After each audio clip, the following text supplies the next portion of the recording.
Bueno, hola a todos. El tema que vamos a tratar hoy es segundo y tercer trimestre del embarazo.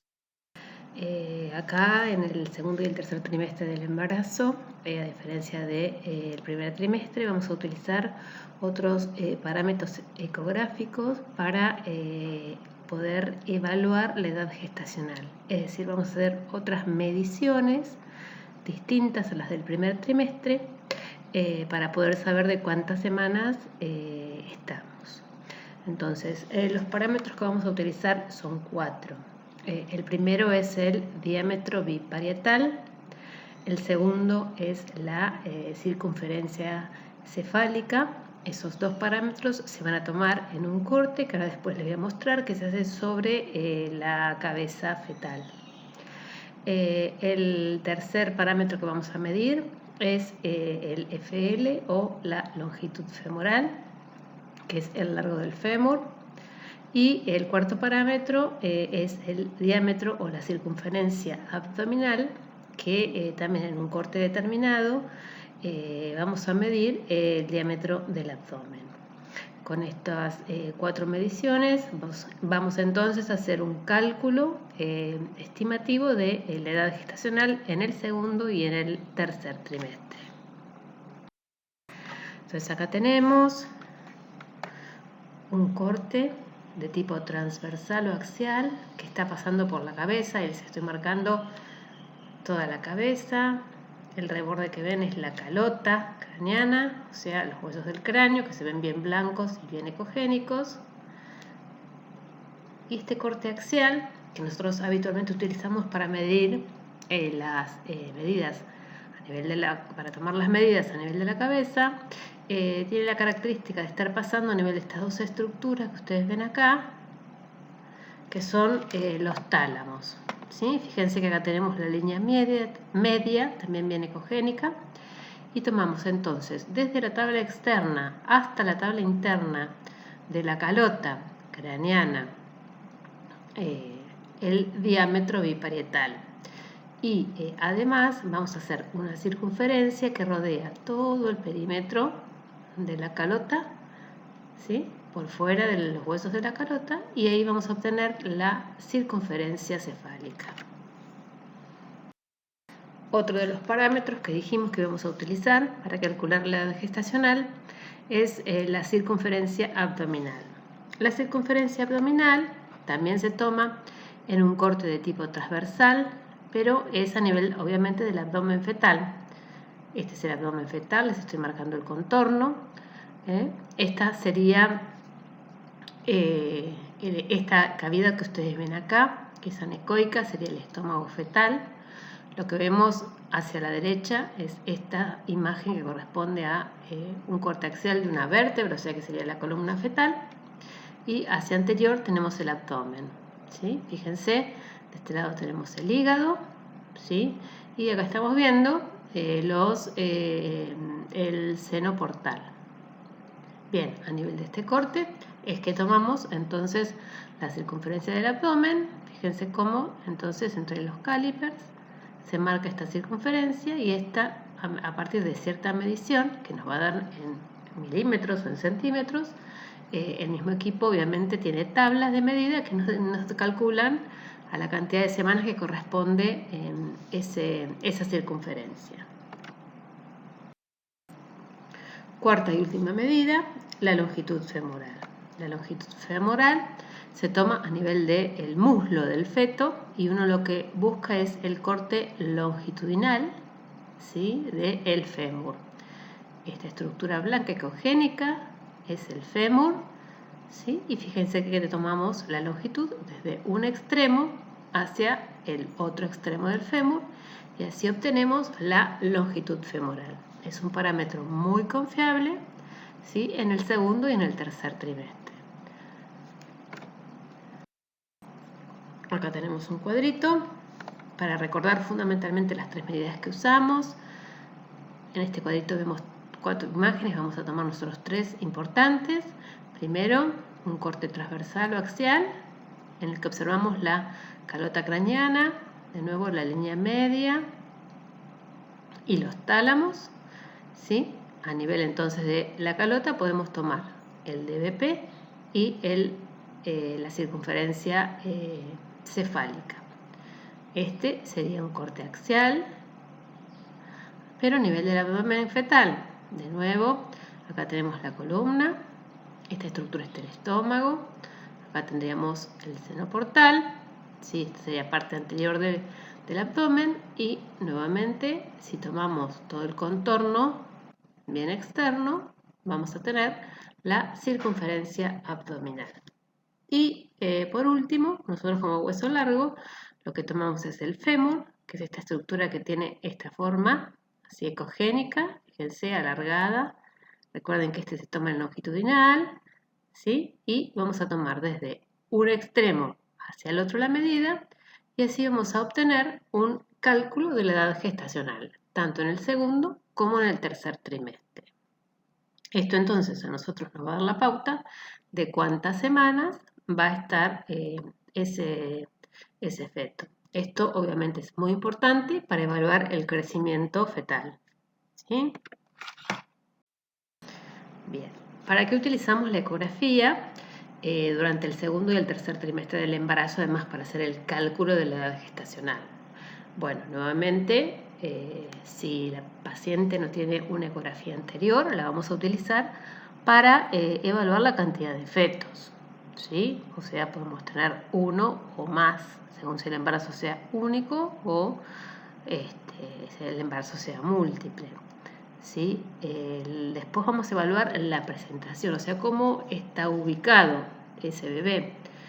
Las presentaciones pueden ser cefálicas o podálicas. Eso quiere decir cefálica cuando tenemos la cabeza o el polo fetal hacia abajo, o sea, hacia el cuello uterino, y la presentación podálica es cuando tenemos o la cola o los pies hacia el cuello uterino. También vamos a ubicar la situación del feto, si la situación es longitudinal o si la situación es transversa. Cuando la situación es transversa, recuerden que vamos a tener el polo cefálico a la derecha o a la izquierda, ¿sí? del útero, y la cola la vamos a tener hacia el otro extremo. ¿Está bien? Entonces, a estas situaciones las llamamos situación transversa. ¿tá? No tengo, digamos, la cabeza o los pies hacia el cuello del útero, sino que es como que está atravesado en el útero, en el eje transversal. El dorso o la espalda puede tener distintas ubicaciones. Podemos tener el dorso anterior, el dorso a la derecha, el dorso a la izquierda o el dorso posterior, ¿sí? También evaluamos la presencia de movimientos fetales y obviamente la presencia de los latidos cardíacos. De los latidos cardíacos vamos a medir bueno, obviamente que vamos a evaluar la presencia, vamos a medir la frecuencia cardíaca y también vamos a decir si el ritmo es regular o existe algún tipo de alteración, tanto en el ritmo como en la frecuencia. Bueno, hicimos entonces toda una evaluación del feto con respecto a la edad gestacional y a su posición. Ahora vamos a empezar a observar otras cosas, ¿sí? Estas cosas que vamos a observar son tres muy importantes. Uno es la placenta. ¿Sí? Ya en el segundo y tercer trimestre vamos a tener a la placenta, y obviamente que lo que uno tiene que evaluar es la ubicación placentaria, el espesor placentario y el grado placentario. Con respecto a la ubicación placentaria, la placenta bueno, puede estar localizada en las distintas caras del útero, o sea, la placenta puede ser anterior, la placenta puede estar en el fondo, la placenta puede ser lateral, derecha o izquierda, puede ser posterior. Y también, ahora después les voy a mostrar, es importante ubicar a la placenta en relación con el orificio cervical interno, ¿sí? Cuando hablamos de placentas que son bajas o placentas que son previas. Eso ahora después más adelante lo vamos a ver. También evaluamos el volumen del líquido amniótico y que lo vamos a ver también en otra diapositiva, y el cordón umbilical, que siempre es trivascular, o sea que va a tener, o sea, una vena umbilical y dos arterias umbilicales. Bueno, vamos a comenzar entonces con la placenta. Dijimos que era importante el grosor, ¿sí? El grosor placentario en general va a coincidir con las semanas. Por ejemplo, las 2 semanas, a las 20 semanas debe medir aproximadamente 2 centímetros, y así sucesivamente. Otra cosa que vamos a evaluar son los grados placentarios. Los grados placentarios van del 0 al 3. Acá tenemos imágenes de 3 placentas, ¿sí?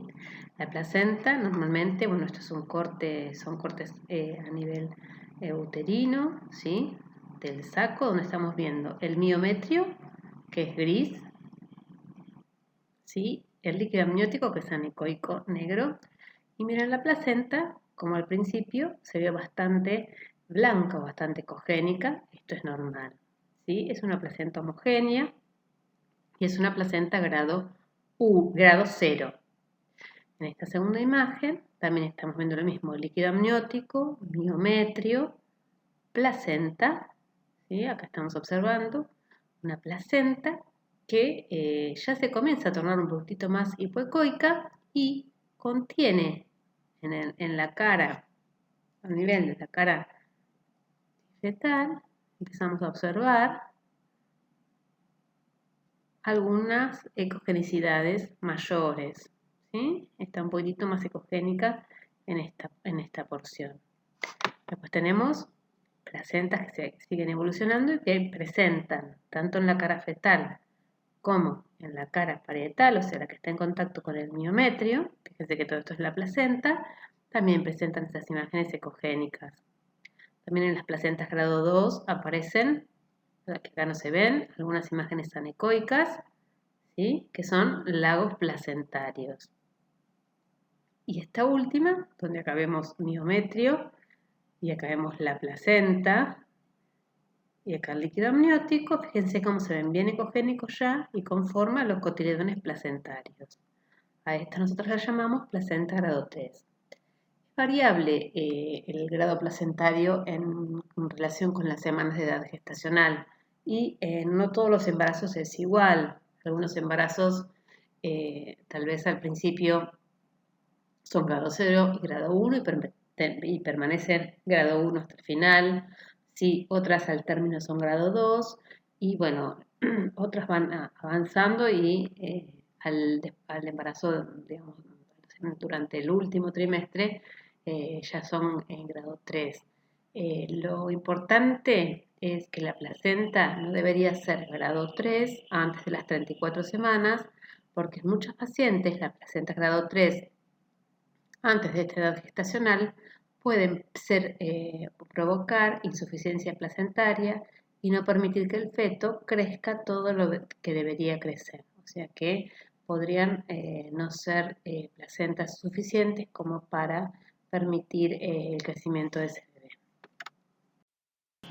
Con respecto a las alteraciones de la localización de la placenta, ¿se acuerdan que dijimos que variaba la posición con respecto a las paredes del útero? Pero eso, digamos, es importante para hacer una ubicación de la placenta, pero lo más importante es saber cómo es la relación de la placenta con respecto al cuello uterino. Entonces acá tenemos que empezar a descartar que no existan alteraciones de la localización placentaria que puedan afectar el parto, ¿sí? Y esas alteraciones son fundamentalmente la placenta previa. La placenta previa es aquella que se encuentra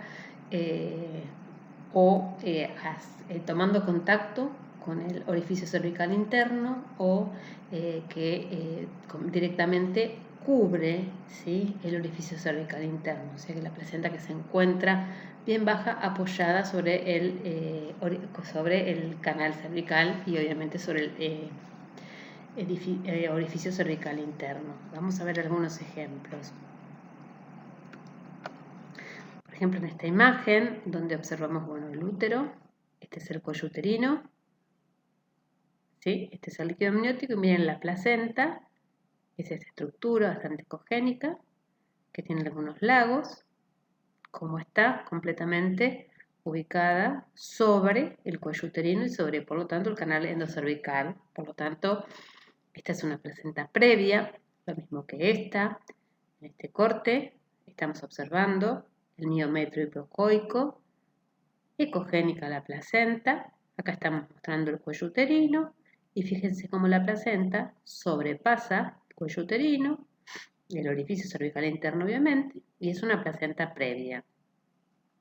Las placentas bajas son aquellas placentas que se encuentran a menos de 2 centímetros del canal endocervical. Yo acá tengo el cuello uterino y acá tengo el canal endocervical. Fíjense que esta placenta está bastante baja, ¿sí? Está a menos de 2 centímetros con respecto al cuello uterino. Y después las placentas tienen una posición normal cuando están más de 2 centímetros, a más de 2 centímetros del cuello uterino. ¿Sí? Estas son ya placentas altas. Otra vez tenemos ejemplos de alteraciones en la localización placentaria. Les estoy mostrando 3 ejemplos de placentas previas. Miren esta, tenemos acá, es un corte longitudinal en el que vemos el cuello uterino, después vemos la placenta que está completamente ocupando todo o obstruyendo todo el orificio cervical, bien apoyada sobre el cuello uterino, es una placenta previa. Acá está la cabeza fetal, ¿sí? En este caso estamos viendo una ecografía transvaginal en la que vemos muy bien el cuello uterino, el canal endocervical y cómo la placenta, que es esta estructura ecogénica, se encuentra en contacto y, digamos, tapando o obstruyendo todo el canal endocervical, ¿sí? Otro ejemplo de placenta previa. Acá suprapúbica, de nuevo vemos el cuello uterino, acá se ve un poco de líquido en la vejiga y nuevamente la placenta bien ecogénica, que es una placenta previa, ¿sí? Es una placenta oclusiva. Se ubica o se relaciona directamente con el cuello uterino. Bien, en esta diapositiva está puesta para que podamos hablar sobre un tema que está relacionado con la presencia de placentas previas y es una condición que se llama acretismo placentario.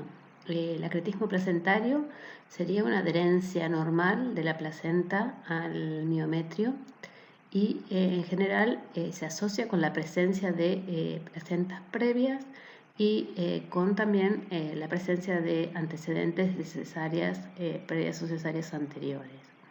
Existen distintos grados de invasión en el acretismo. Se llama placenta acreta la que está adherida normalmente al miometrio.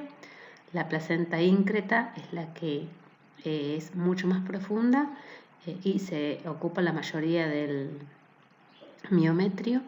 Y tenemos después la placenta previa, que es aquella que se encuentra atravesando la serosa y que invade órganos vecinos, como es el caso de la vejiga, de los parametrios. Es importante su diagnóstico y su reconocimiento porque es una causa de hemorragia materna y sobre todo hemorragia materna durante el parto y muchas veces suele terminar en histerectomías. Entonces es importante siempre sospecharla y descartarla cuando uno tiene placenta previa y antecedentes de cesárea anterior. ¿Qué es lo que nosotros podemos llegar a ver ecográficamente? Bien, el miometrio en general suele estar adelgazado. ¿Se acuerdan que dijimos que el miometrio iba a ser hipoecoico? Fíjense cómo acá se nota, y normalmente lo buscamos en la parte baja, como estamos viendo acá parte del miometrio hipoecoico, pero en toda esta parte no se observa la línea hipoecoica miometrial. ¿Está? Entonces uno sospecha que puede existir acretismo placentario. La placenta está normalmente adherida entonces al miometrio. Característicos típicos de acretismo placentario van a ser Bueno, por un lado, eso que les dije yo, el adelgazamiento de la capa miometrial, ¿sí? Que normalmente suele verse hipoecoica, se ve muy adelgazada, menor de 1 milímetro.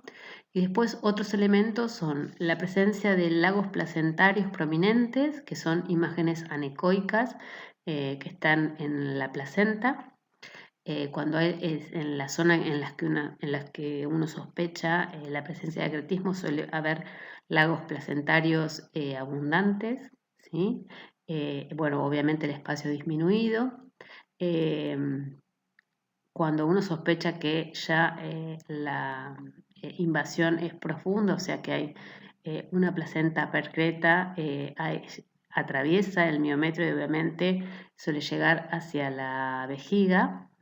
Y además existen una gran cantidad de vasos prominentes y tortuosos entre lo que es el útero y la vejiga.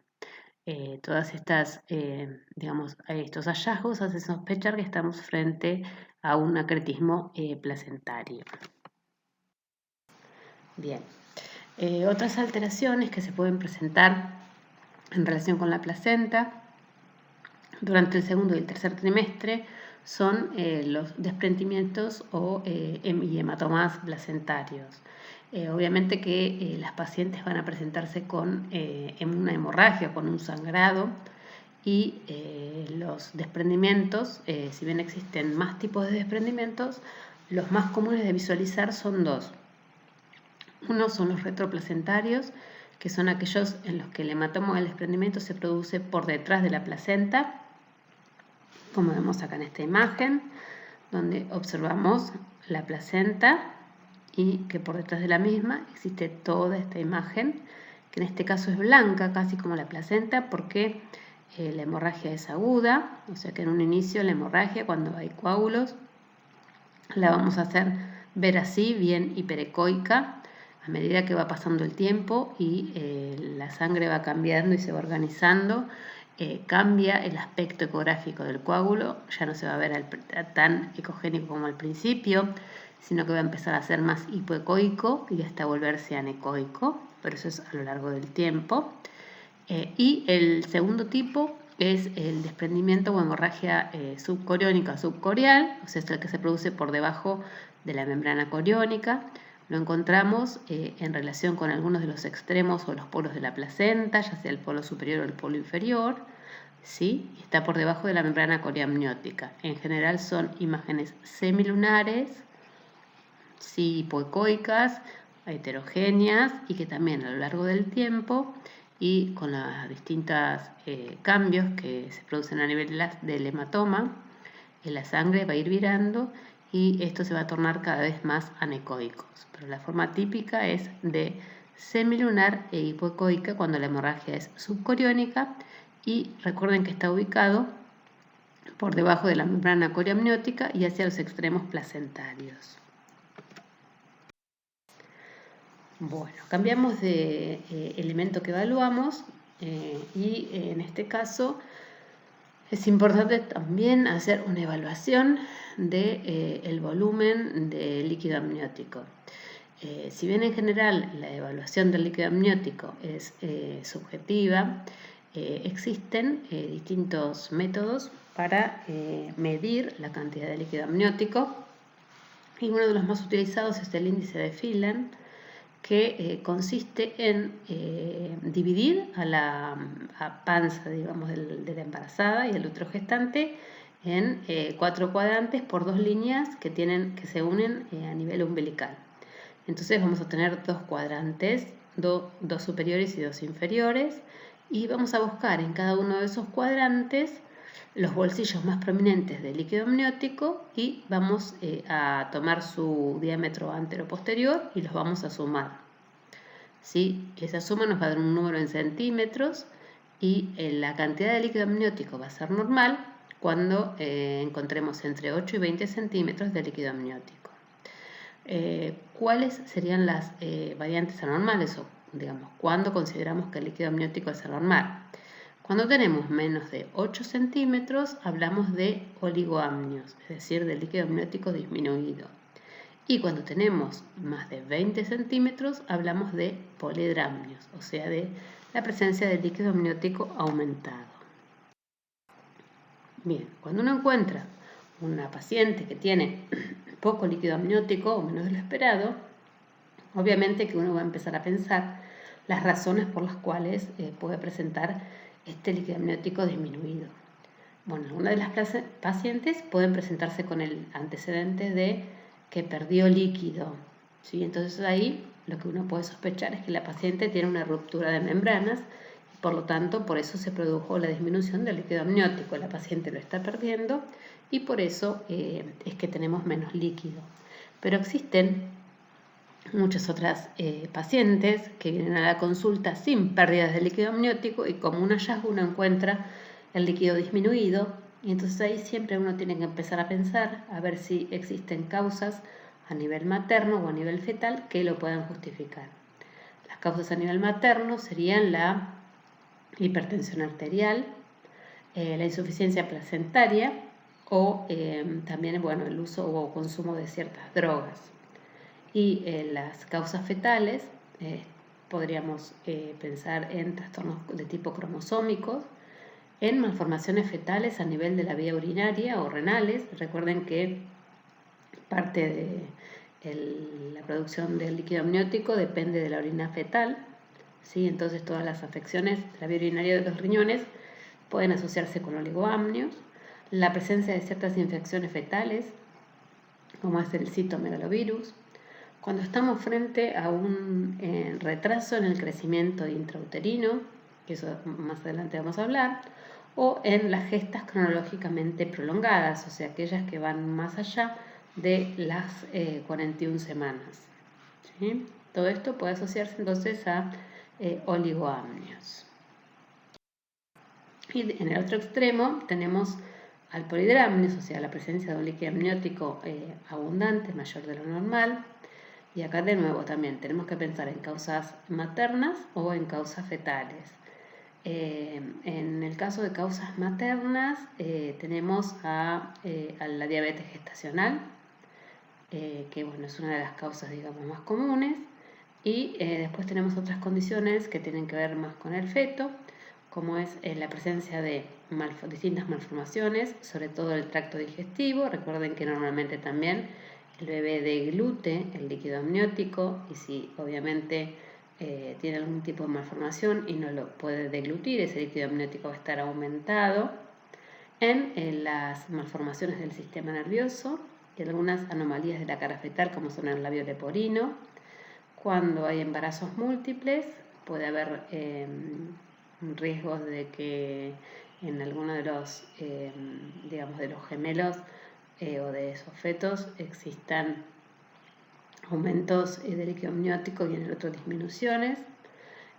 Cuando existen anomalías pulmonares a nivel fetal, también se pueden encontrar polidramnios y en el hidrops fetal, que es una condición en la que encontramos líquido, o sea, el feto acumula por distintas razones y por distintas causas, acumula líquido a nivel del tejido celular subcutáneo o a nivel de las cavidades serosas, como es la presencia de líquido a nivel de ambas pleuras, en el pericardio o en el abdomen fetal. Todas estas condiciones entonces se asocian con la presencia de un polidramnios. Existen algunos polidramnios en los que uno no encuentra una causa o no encuentra una razón y son fetos normales también al nacer y sin ningún tipo de alteración. O sea que también recuerden que a veces la presencia del polidramnios puede asociarse con ausencia de alteraciones a nivel maternas o a nivel fetales. ¿Sí? Bien. Esta imagen está puesta para recordar que otra de las cosas que miramos también es el cordón umbilical. Acá estamos viendo una variante normal del cordón umbilical, que es el cordón umbilical con arteria umbilical única. Observen, acá vemos la vena umbilical y acá vemos la arteria umbilical. Lo normal es ver dos arterias y una vena, y en este caso encontramos solamente una sola arteria uterina. Se llama arteria umbilical única. Uno normalmente, bueno, siempre busca de que estén las dos arterias umbilicales, y si uno ve solamente una arteria umbilical, a veces puede ser indicador de anomalías fetales concomitantes, o sea que uno debe descartar que no existan ningún tipo de malformaciones.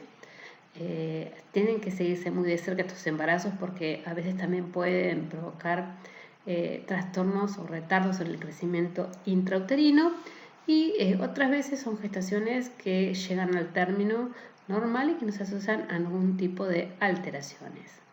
Pero bueno, es otra de las cosas que siempre miramos y que en general lo van a ver informado, por eso se los menciono. Y bueno, dejamos para lo último la evaluación morfológica fetal, que se realiza durante el segundo trimestre y que se continúa haciendo en el tercero, en donde uno lo que va a hacer es evaluar todas las partes del feto para descartar que no existan ningún tipo de anomalías. Siempre lo hacemos sistematizado. Evaluamos siempre, bueno, la cabeza fetal. Vemos que obviamente exista la calota craneana, para descartar algunas anomalías asociadas con acrania, sí, o anencefalia.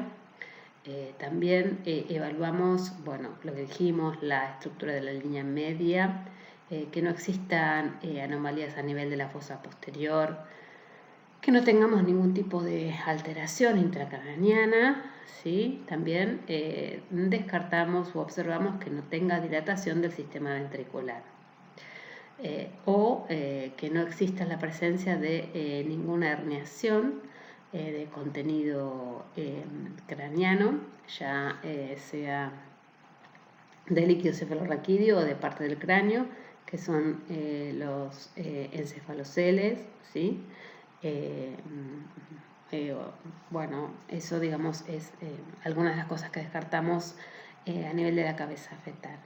Después uno evalúa la columna en su totalidad, ¿sí? Y observa que esté digamos bien cerrada, que no exista ningún tipo de disrupción o anomalía, y otra vez que no existan alteraciones en relación con la columna, y sobre todo descartar que no exista ninguna protrusión anormal de parte de estructuras que están dentro del canal o del saco dural, descartando la presencia de meningoceles y de mielomeningoceles.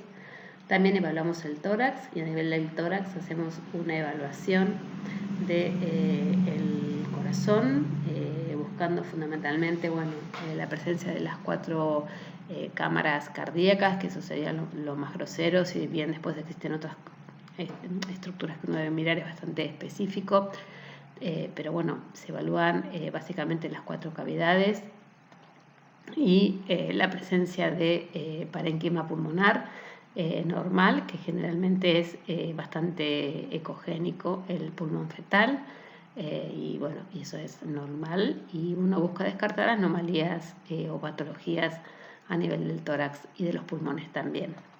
Después pasamos al abdomen, y siempre en un corte sagital observamos la presencia de ambos diafragmas, que sabemos que son los músculos que separan el tórax del abdomen. A nivel del abdomen observamos el hígado y el vaso fetal. Observamos la presencia de ambos riñones, la cámara gástrica, que se ve como esa imagen anecoica. Bien, y digamos, miramos la pared abdominal, que no debe tener ningún tipo de alteración. Eso sería, debe ser indemne, la pared abdominal debe estar presente para descartar anomalías a nivel del abdomen y sobre todo de la pared fetal. Después vamos hacia la pelvis, ¿sí? En la pelvis también lo que normalmente vamos a ver es la vejiga, no tenemos que ver ninguna otra imagen digamos pélvica, más allá de observamos a veces la presencia de las asas intestinales. Normalmente vemos la vejiga.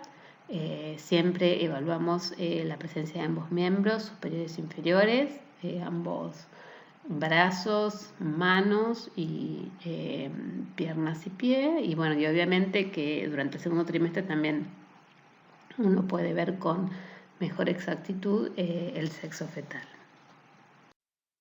Entonces, acá pusimos una imagen para recordar las cosas que debemos observar y que deben, digamos, evaluarse. En esta imagen tenemos un corte axial de lo que es la cabeza fetal, para recordar que además de hacer la medición, en este segundo trimestre y en el tercero evaluamos todas las estructuras endocranianas. Acá tenemos un corte longitudinal de un feto de 23 semanas en el que estamos observando bien hacia posterior esto que sería la columna, que es normal ver estos puntos ecogénicos formando parte de la columna. Después observamos, acá tenemos el polo cefálico y acá tenemos el polo caudal. Miren cómo se ve el diafragma como una línea hipoecoica que divide el tórax. Acá estamos viendo un pulmón ecogénico normal, como dije, y el contenido que está por debajo del diafragma, que en este caso sería el hígado fetal. ¿Sí? Miren acá como vemos el cordón umbilical trivascular. Esto es líquido amniótico. Esto que vemos acá es placenta ecogénica y esto que vemos acá es miometrio. ¿Sí? Bien. Después observamos, bueno, obviamente uno a uno. Acá estamos viendo una calota craneana fetal, partecita del cuerpo. Este sería un bracito y una mano. ¿Sí? Y acá estamos observando un fémur y la rodilla y la pierna. También obviamente vamos a tomarnos el trabajo de mirar ambos pies. Y a nivel torácico, lo que vamos a observar, dijimos que además de los pulmones, es a la imagen cardíaca con sus 4 cavidades, ¿sí? Y su septo interventricular, recuerden 2 ventrículos, 2 aurículas, es lo que normalmente vamos a buscar. Bien, existen ciertas condiciones, en general durante el segundo y el tercer trimestre, condiciones patológicas, que nos hacen utilizar otra herramienta más para evaluar al bienestar fetal, y que es el ecodoppler fetal o el Doppler de... ¿Para qué lo utilizamos o en qué casos está indicado? En general se utiliza para evaluar la salud fetal y obviamente identificar a los fetos que pueden tener una elevada mortalidad perinatal. En general se usan los embarazos de alto riesgo, en pacientes, digamos, que están teniendo embarazos de alto riesgo, fundamentalmente aquellos embarazos en los que uno sospecha retardo o retraso en el crecimiento intrauterino, cuando hay hipertensión arterial, preeclampsia, diabetes materna, malformaciones fetales y para evaluar obviamente sobre todo la hipoxia fetal. O sea, lo que nosotros estamos buscando con el ecodoppler fetal es saber cómo se está oxigenando ese feto dentro del útero. Entonces lo que queremos descartar es que no haya signos que nos hagan sospechar que existe algún tipo de hipoxia a nivel fetal, y eso puede llevar a un sufrimiento fetal. Lo que valora el ecodoppler, son índices, ¿sí? Uno tiene índices, que uno usa índices, que es el índice de pulsatilidad, lo usa a nivel de la arteria umbilical, lo usa también a nivel de la arteria cerebral media, y uno tiene tablas en las que, en base a la cantidad de semanas que esté esa paciente, esos índices van a tener un valor asignado, ¿sí? Que van a considerarse normales para la edad gestacional, ¿sí? Y lo que valoramos o lo que normalmente debe suceder, es que el índice de pulsatilidad de la arteria umbilical, cuando ese índice está aumentado, es patológico. ¿Sí? Y cuando el índice de pulsatilidad a nivel de la arteria cerebral media fetal, cuando está disminuido, ahí lo consideramos como anormal. Cuando nosotros hacemos un Doppler y directamente la arteria umbilical no tiene en su registro Doppler diástole, ¿sí? Que ahora vamos a ver cuáles son las partes de la curva, o que tiene flujo reverso, acá estamos hablando ya directamente de un mal pronóstico fetal. Lo que normalmente pasa a nivel de la arteria umbilical es que a medida que la gestación va progresando, aumenta la velocidad del flujo diastólico a nivel de la arteria umbilical. Eso sería lo normal y lo que debería pasar a lo largo del embarazo, ¿sí? Entonces, mire cómo son las ondas de flujo a nivel de la arteria umbilical. Fíjense, este es un Doppler de cordón fetal. A esto nosotros le llamamos línea de base. Y estas son las ondas. Uno toma el cordón, le pone el Doppler y toma este registro de estas ondas.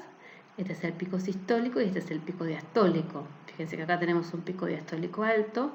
Esto en general me está hablando de, más allá de la medición que yo haga, que no tenemos una alteración, una resistencia en el flujo y que por lo tanto, digamos, muy probablemente tengamos una adecuada oxigenación de nuestro feto. De todas maneras se hace la medición y se busca en la tabla a ver cómo nos está dando ese índice de pulsatilidad en relación con las semanas. Y otra cosa, digamos, que pusimos a consideración es que cuando la arteria umbilical tiene estas ondas, fíjense, muy elevadas o muy altas o tiene flujo reverso, esto ya directamente acá no sirven las mediciones porque es un signo directamente de mal pronóstico, ¿sí? La onda, yo no tengo acá imagen para mostrarles, pero la onda de la arteria cerebral media es al revés. En general la arteria cerebral media tiene picos altos y poca diástole, ¿sí? Entonces, bueno, a través de la medición de estos índices, uno indirectamente sabe cómo se encuentra el feto con respecto a su oxigenación. Entonces, si tenemos un Doppler normal a nivel de la arteria umbilical y también uno normal a nivel de la arteria cerebral media, quiere decir que el bebé se está oxigenando bien. Ahora, ¿qué pasa? Cuando empieza a alterarse cuando empieza a haber una alteración a nivel de la oxigenación, o sea, una alteración a nivel de la resistencia vascular, porque se altera el Doppler en el cordón fetal, uno lo que va a evaluar es cómo está la arteria cerebral, ¿sí? Esa arteria cerebral, si está normal su índice de pulsatilidad, nos está hablando que si bien existe una alteración a nivel de la resistencia vascular en la arteria uterina, no existe todavía una afección fetal. Pero si se altera el índice de la arteria cerebral media o si tengo este tipo de curva como vemos en este registro con ausencia de diástole o flujo reverso, esto ya me está hablando de cierto grado de sufrimiento fetal y por lo tanto muchas veces puede ayudar a digamos, definir o a tomar una conducta con respecto a qué va a pasar con ese feto, si es mejor que esté adentro que esté afuera de la mamá. Hablamos de retardo de crecimiento o de retraso del crecimiento intrauterino y esta imagen está puesta para recordar que el retardo sería una condición en la que tenemos digamos, fetos con un percentilo bajo con respecto a su circunferencia abdominal. O sea, son fetos que no crecen todo lo que deberían crecer en base a la edad gestacional. Acá también usamos tablas de percentilos y uno tiene, bueno, en general esas tablas toman el percentilo 50 también en base a las semanas y en base a cierta cantidad de centímetros que mide el abdomen fetal y cuando el percentilo, digamos, el percentilo de ese feto está en percentilo por debajo del percentilo 10 o en percentilo de 10, uno ya los controla más de cerca porque sospecha que estos fetos o pueden ser pequeños para la edad gestacional o puede ser que no estén creciendo todo lo que deberían. Entonces acá también vamos a valorar otras cosas. Primero, si hay factores maternos asociados. Bueno, acá factores maternos asociados serían, por ejemplo, el retardo de crecimiento en un feto previo, o sea, en general suele ser algo que puede repetirse en más de un embarazo. Si hay antecedentes de hipertensión materna, sea antecedentes de tabaquismo o de consumo de drogas por parte de la madre. Si existen anomalías uterinas, como por ejemplo podría ser la presencia de un útero bicorne, que muchas veces como la gesta se va a desarrollar en un cuerno que tal vez sea un poco más reducido que un útero normal, por ahí a veces no permite que crezca del todo el feto como debería. También otra condición sería la presencia de grandes fibromas o miomas que muchas veces no permitan que crezca todo lo que debería ese feto. Y también la presencia de hemorragias a nivel placentario que a veces pueden asociarse con retardos de crecimiento intrauterino. Recuerden otra condición de la que hablamos, que es la arteria umbilical única. En todos estos embarazos sin estas mamás con estos antecedentes, obviamente hay que hacer controles, son embarazos de alto riesgo y hay que hacer controles más seguidos que en el embarazo normal, ¿sí? que en el embarazo sin riesgo. ¿Cuáles son los marcadores ecográficos de retardo de crecimiento? Bueno, el peso fetal y obviamente la circunferencia abdominal en relación con el percentilo, que es lo que hoy hablábamos. Otra cosa importante es el volumen de líquido amniótico. Cuando el volumen de líquido amniótico está disminuido, eso también, digamos, me suma a pensar que estoy frente a un retardo de crecimiento. Una placenta, dijimos, grado 3 antes de las 34 semanas, es importante tener en cuenta. Y un ecodoppler alterado, bueno, obviamente el retardo puede llevar a una, digamos, alteración a nivel de la oxigenación cerebral, sobre todo si está asociado con anomalías en el grado placentario y es una condición que por sí puede provocar una alteración a nivel del ecodoppler. Y acá pusimos el antecedente materno de fetos previos, embarazos previos con retardo de crecimiento intrauterino. Y como última condición trajimos asociado con... Bueno, y en el otro extremo del espectro dejamos como última diapositiva la macrosomía fetal. En la macrosomía fetal tenemos una circunferencia abdominal fetal que está por encima del percentilo 90 y esta condición en general se asocia con la presencia de diabetes materna y siempre debe descartarse si no existe alguna alteración a nivel materno que tenga que ver con la diabetes. También en estos casos suele asociarse con polidramnios. Y recordar también que a veces puede existir la presencia de fetos grandes sin un antecedente materno previo de diabetes, pero bueno, es importante también siempre percentilar a los fetos en base a su circunferencia abdominal. Y dejo en esta última diapositiva también como una última cosa de la que no hablamos, y es que, o tal vez tengan la duda o la inquietud de cuántas ecografías deberían pedirse durante el embarazo. Y en general deberíamos pedir una ecografía en el primer trimestre, o sea, estas serían las ecografías mínimas. Obviamente para hacer el diagnóstico de embarazo y ver la presencia del embrión con latidos, o sea, deberíamos tener una ecografía del primer trimestre. En el segundo trimestre es importante la ecografía en la que uno hace la evaluación morfológica fetal, que es aproximadamente la semana 22, por ahí una de las semanas ideales para hacer la evaluación ecográfica fetal.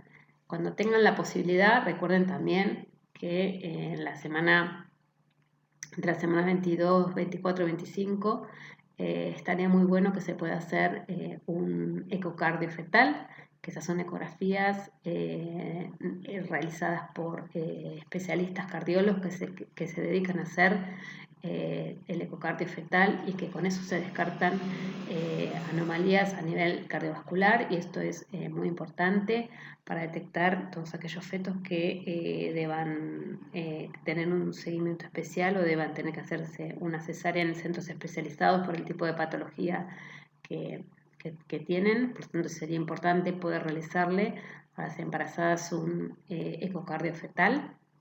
Y bueno, y después unas 2 ecografías más, una sería en la semana 28-30 para evaluar cómo está creciendo el feto. O sea, es importante hacer una evaluación ecográfica para saber si ese feto está creciendo, todo lo que debería, cómo va percentilada en su curva de crecimiento.